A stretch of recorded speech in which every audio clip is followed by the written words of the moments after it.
If I just brush up on a few little things and I dedicate myself that bit more, that's the way I got to look at things. And I feel like I can then use that for the next X amount of years in my career to just get back on that gravy train.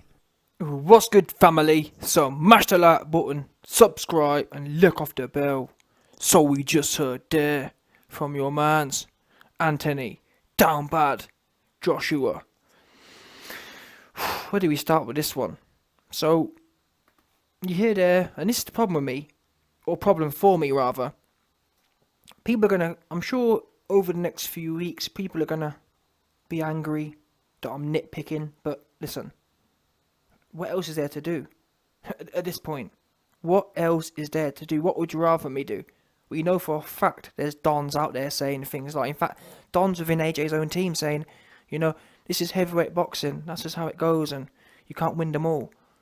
This wasn't one of them ones. I don't believe so anyway. I don't believe this is one of them ones, yeah, where AJ was bested by the better man, and that's all that can be said about it. It wasn't that one. It wasn't that close. It wasn't that niche for me. And like I said at the start of the video, I wouldn't be necessarily nitpicking if I'd have felt any vibes of urgency. Never mind in the fight. What we know is there weren't no urgency in the fight. Not from the corner, not from AJ, but not even that. Even after the fight, when AJ knew he lost, when AJ had watched the fight back. That's what's worrying about this, by the way. It's not only the fact that he lost the fight and maybe he's a bit confused. He'd actually watched the fight by the time he did the press conference. So even after watching it, we're hearing him say things like, yeah, I just need to brush up on a few things and we can get back on the gravy train. And like I said, it could be perceived as nitpicking what I'm going to do for the next few weeks, but unfortunately, I didn't get no vibes of safety where I can be confident knowing, yeah, man, they understand they got it completely wrong. They understand they need a whole new outlook. They understand they was the opposite of where they needed to be tonight. Instead, all we got was, nah, Rob McCracken snapped at Russell Crowe, shut him down when he talked about going back to the drawing board. No, there ain't no drawing board. No. You got AJ here saying, oh, we just need to brush up on a few little things, and the whole narrative's been, it's not a massive deal. AJ saying, yeah, well, it's great that we got 12 rounds in and I can't wait to get back to camp. And what worries me even more is AJ's looking at this loss and this fight as if it was a case of dedication. Yeah, well, I just need to really dedicate myself. I believe AJ's fully dedicated. That wasn't the issue here. This wasn't a lack of dedication. Now, don't get me wrong. You could argue we didn't see much commitment or dedication in the fight. But I'm talking about from a training point of view. Yeah, he could have been fitter. But these things are... If he'd have gone in there, yeah, marched Usyk down for 6 rounds, Dillian White believed he could have got Usyk out of there in 7 rounds. So this wasn't a conditioning issue as such. The fight didn't need to go 12 rounds. So, therefore, he didn't need to be that conditioned. All of these issues here, conditioning, and they're periphery issues. You can have all the conditioning in the world. If you go in there with Usyk again and try and fanny around at mid-range and try and box with him, you're going to lose. You can nitpick and, I need to fix a few niggles. You can fix all the niggles you want. Fixing the niggles wasn't the issue here. And the fact I haven't heard no one from AJ's inner circle come out and say, yeah, man, we got it completely wrong. We've watched the fight back and we know completely where we went wrong. This video I'm doing now wouldn't exist because I think, you know what?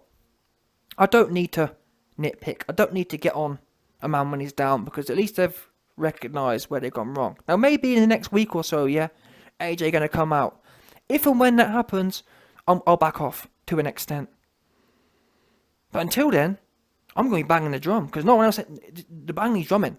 I mean, the drum needs banging. And for me, emotionally speaking, I know I'm not the only one. A lot of AJ supporters, we feeling bad right now. And the only thing that makes us feel better about it is talking about it. I'm nervous. And this little thing we've been doing, it's almost over, people. Truth be known, it's almost over. From what we've heard, over the last few days, it's almost over. You've got AJ after the fight. And this is what I'm saying.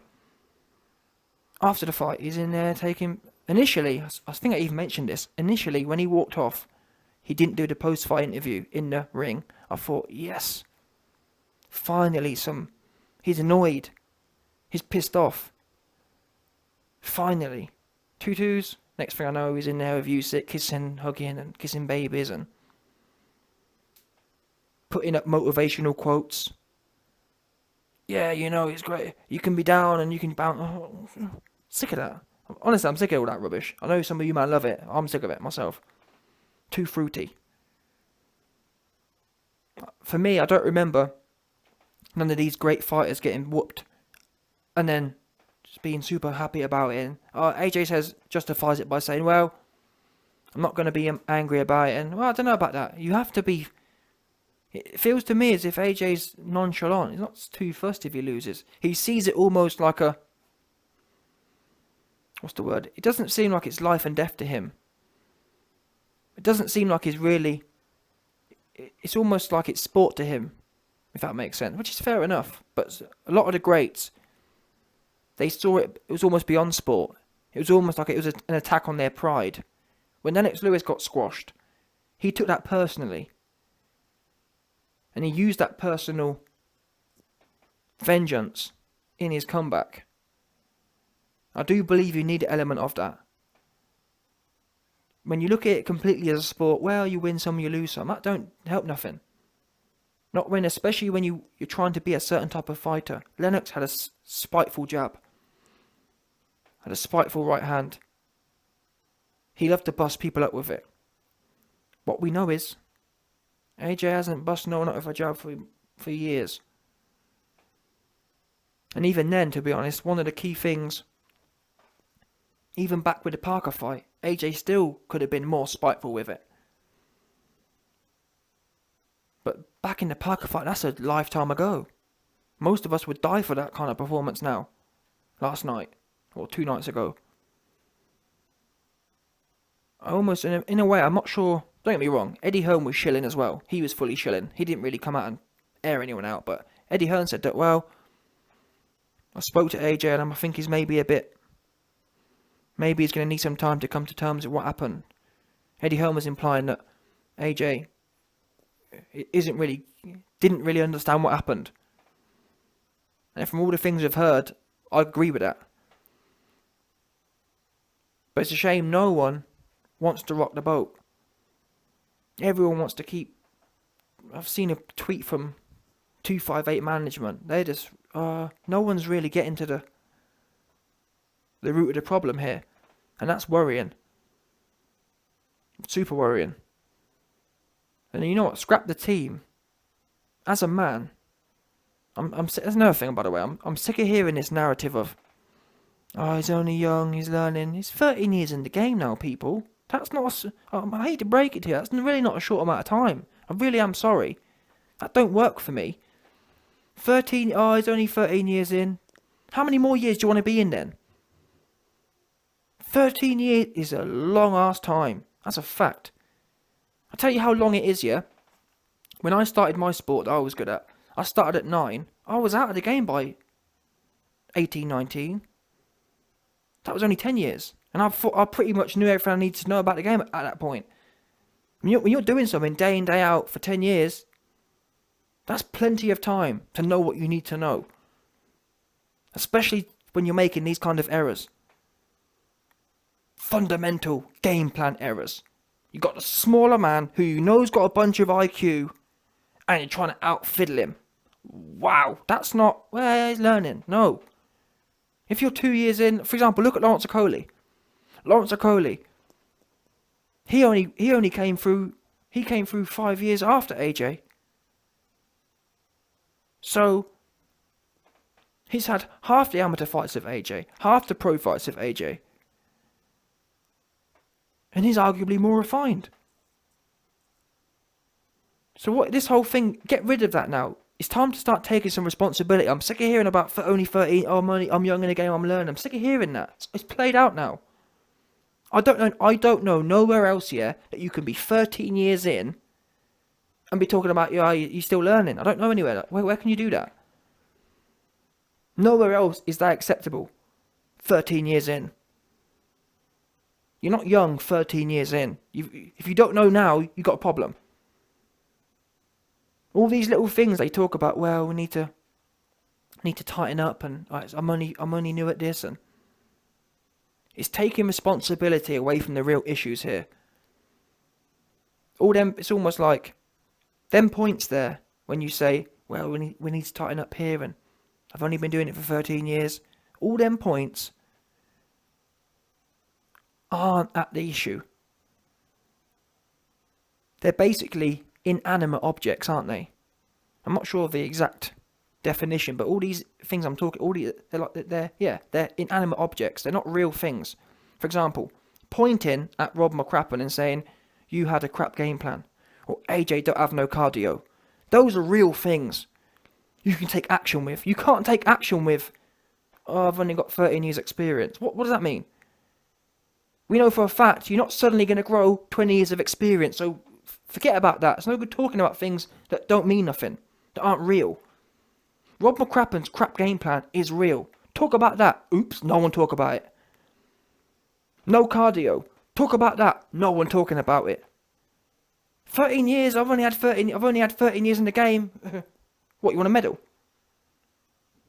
You end of the day, you're Olympic gold medalist, and you're now 10 years on from that. So all them talking things, all them talking points, if you're spending time talking about them, it's no good. And it's worrying hearing things about, as we heard here, oh, I need to work on a few bits here and there. You just heard him. I just need to work on a few bits here and there. And it's not just this quote here. If you watch the whole press conference, the whole lot of it, bearing in mind he'd actually watched the fight back as well. It could be a case here. It can be excused sometimes when people react to how they thought the fight went. That's one thing. He watched the fight back. And he's still convinced it was marginal things. And like I said, the worrying part is the fact that everyone in his team is saying the same thing. Is chalking it up to the game. Well, everyone loses in high-level sport. So is that what you believe then? Do you believe you were just bettered by the better man? Or I heard someone else saying, all we know is that Usyk was better on AJ tonight. That's a classic talking point, isn't it? No, he didn't beat me. He was better than me tonight, but wow. Get serious here. This wasn't one of them ones. Not at all. Who is going to be the guy in AJ's team to step up and be counted right now? It's going to take someone, that's for sure. Eddie, you've got loads of money. Why can't you stand up and be counted? And call it out. You sat there almost on the periphery, beating around the bush. Well, it's obvious he needs to be more aggressive next time. Why can't you come out and make a stance? Because anything good Eddie said, he ended up saying later, well, I know Rob's a great trainer and they'll come up with a great plan like they always do. Wow. That's no good, is it? Who's going to be the guy? Who's going to be that guy? In my opinion, it's going to take someone. But then again, thinking about it, really, why can't it be AJ? Why can't he take responsibility at 32 years old and 13 years in the game to say, you know what, I shouldn't be making them kind of mistakes. I shouldn't have been training for the last 3 years running around the place. I need to find a trainer that backs me to fight to my attributes. Yeah? Bear in mind, people, I did videos before this fight. AJ was saying, you know what, the fans want to see the KO. Did he or did he not say that? AJ was talking about Kronk style. He was talking about KOs. What part of this performance was Kronk style? What part of this performance was KOs? So we have an issue here, people. He's saying one thing and doing another. I believe that comes down to the trainer and the training. You're training for one thing and you've got ideas in your head about another thing, which makes sense. If your nature is one way inclined and you're being trained another, that's why it's so confused. Dillian White said it. I feel sorry for Dillian White. The reason Dillian White's so mad here about this whole situation is because he got murked here by the proper AJ, and all he's seen since is people he feels lesser than himself. Ruiz and Usyk. All he's seen since he got whooped here is a whole bunch of people that he perceives worse than him get off all over AJ. Do you understand? So from his point of view, it frustrates him. He thinks, okay, every single dude who has a go on AJ now whoops him. Whereas I had to deal with a proper one. I got murked. Why can't everyone else see the one I saw? I got. And that's why Dillian White was saying, this guy's a weirdo. He went in there totally ferocious with me, whooped me all over, but then everyone else, he want to be super scary. He can't understand it. So I do feel sorry for Dillian White in that extent. AJ should be consistent with the weapons he hands out. 100%. But anyway, we're going to find out what happens going forward. I'm going to give it 4 weeks. If we don't hear about no changes because think about it, the rematch is going to be within, I'm hearing Eddie Hearn wants to do it quickly. I'm hearing February, March, so within 6 months it's going to be done. If there are no changes made within a month, you can forget about it, in my opinion. Now, I'll always give AJ a 5 or 10% chance of winning, but I'm saying, you can forget about being sure he's going to win. Because in my mind, McCrappen must go. His training team must go to guarantee a win, or to be, not guarantee, but to, you know what I mean, to be 60-70% sure again, AJ's going to win, he must go. That's a fact in my opinion. And it's not only critical for this fight, it's critical for all the fights. Because think about the Fury fight. What you think, even if you get through by the whiskers on this next Usyk fight, what are you going to do with Fury? What are you going to do with Wilder? Because people, let's get something straight here, yeah? The reason I was sure that AJ would deal with Wilder was because of pressure. If you go in there, did you see how many straight left hands landed cleanly on AJ? What do you think happens if Wilder's slinging the right hand like that and they're landing flush? What you think, what? He was getting rocked by the Usyk ones. What do you think can happen? It's going to be truly peak, is what's going to happen. So it must be nipped in the bud now, if you want any chance at a legacy. Otherwise, you're going to be known as that guy. And actually, just before I go, I forgot to emphasise one last point. In here, and during the whole post-fight press conference stuff, AJ kept emphasising this whole narrative of, I just need to dedicate myself more. So it wasn't only, I just need to brush up on a few little things. Also, it's that false narrative of, I just need to push more. Now, don't get me wrong. Like I said earlier, for sure, he needed to dedicate himself more in the fight and commit himself more in the fight.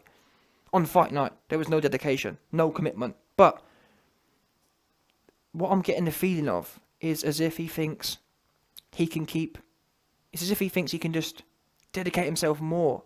More dedication in training isn't what was needed. That wasn't the key issue here. It's almost like AJ thinks, well, I need to go back with Rob and just keep pushing on. Which, by the way, he did say a few times in the post-fight press conference. We just need to go back and apply the process some more. Doing the same thing and expecting different results is madness. Brushing up on the same wrong plan and the same wrong training isn't it. Dedicating yourself more to the wrong plan and the wrong training isn't it. And as athletes, sometimes we get these horse eyes on, or you can only see one direction, and you think, mate, if I just push harder, I need to push harder. And that's, again, I've been to a pretty high level in sport, and that's true. You can get that way, where you can't see the wood from the trees, and you just think, like, sport is always about, or in training at least, it's always about, you always think, or you can get into a place where you think it's about more, or harder. It's cliche, but sometimes, don't get me wrong, some fighters are lazy. Dave Allen, lazy. He could He definitely needed more dedication. But other fighters, dedication isn't the number one issue. Yeah?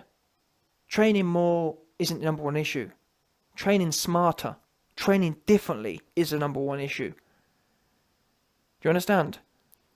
And in this occasion, in my opinion, and my opinion in this occasion is the facts. The facts are, aka my opinion, is that dedicating yourself to this way of training, to this way of thinking, to this current mindset, to this current Rob McCrappen philosophy, is leading to a dead end. Because it's not as if, fair enough, if AJ was drinking and partying, drinking, partying and eating, like Andy Ruiz is, or was, sorry, I can understand how Andy Ruiz can leave that fight against AJ, the rematch, and say, you know what, I need to dedicate myself some more. But even then, look at that. Even when, Andy Ruiz lost to AJ the second time, or AJ, even when Andy Ruiz lost to AJ, he still fired his trainer, even though he knew it was himself. Even though he knew it had nothing to do with his trainer, he sacked him anyway. Just for good measure. Yeah? Just in case the direction was wrong. Andy Ruiz sacked his trainer because he thought, you know what, maybe the grass is greener. And based on the fact that that trainer has Ryan Garcia and Alvarez, some of the best fighters in the world at the moment, you can't blame him for that. So Andy Ruiz took an executive decision to say, you know what, yes, my trainer's maybe pretty good, but I want to make sure I'm with the best. I salute that. Obviously, it's bad for Manny Robles, but as we know, trainers always have fighters. Fighters have a limited amount of time. So I respect that from Andy Ruiz's point of view. Andy Ruiz knew, I'm going to optimise my trainer and my training and my dedication and commitment. Full marks for Andy Ruiz. AJ, on the other hand, he wasn't eating and partying. So for a man who's already, in my opinion, 99% committed and dedicated,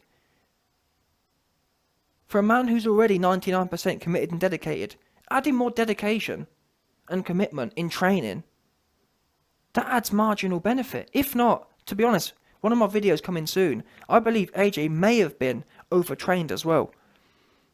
And even before the fight, I mentioned something about it.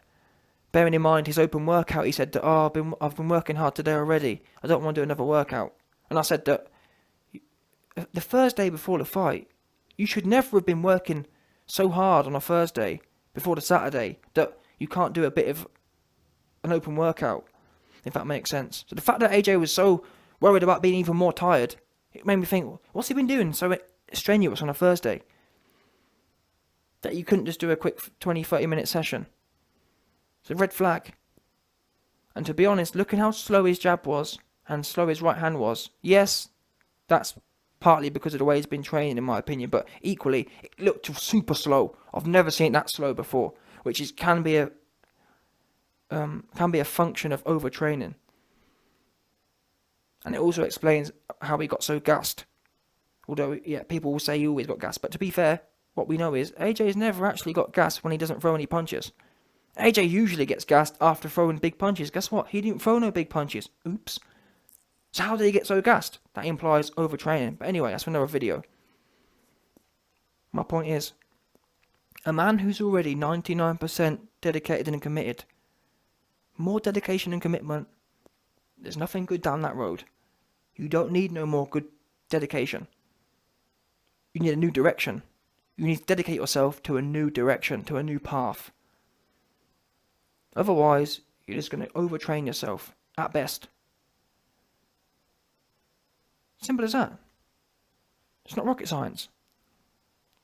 Going harder down the wrong road just gets you further away from the point you need to be. And if you actually look at AJ's career over the last few years, he's gotten further and further away from where he needs to be. He ain't been on the right track since Tony Sims left, in my opinion. Even the Ruiz 1 fight was all wrong.